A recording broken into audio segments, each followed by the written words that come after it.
بسم اللہ الرحمن الرحیم۔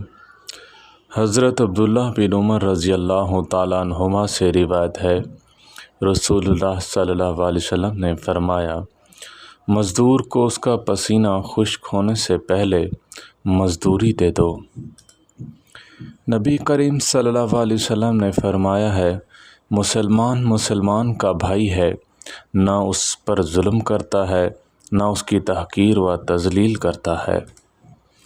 سیدنا ابو ہریرہ رضی اللہ تعالیٰ عنہ نے فرمایا، رسول اللہ صلی اللہ علیہ وسلم کا ارشاد ہے، بندہ 7 بار جہنم سے پناہ طلب کرتا ہے تو وہ کہتی ہے، پروردگار، تیرے فلاں بندے نے مجھ سے پناہ طلب کی ہے، پس تو اسے پناہ دے دے۔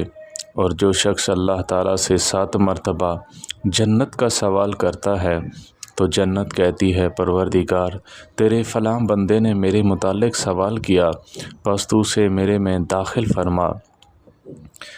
حضرت ابو ہریرہ نبی کریم صلی اللہ علیہ وسلم سے یہ روایت کرتے ہیں، جب رمضان کا مہینہ آتا ہے تو آسمان کے دروازے کھول دیے جاتے ہیں، جہنم کے دروازے بند کر دیے جاتے ہیں اور شیاطین کو زنجیروں میں جکڑ دیا جاتا ہے۔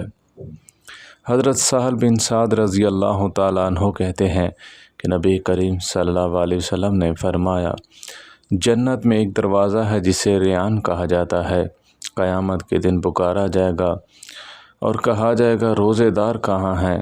جو روزے داروں میں سے ہوگا وہ اس دروازے سے داخل ہوگا، اور جو اس میں داخل ہو گیا وہ نہ کبھی پیاسا ہوگا اور نہ ہی کبھی غمگین ہوگا۔ اللہ تعالی ہم سب کو باب ریان سے داخل ہونے کی توفیق عطا فرمائے۔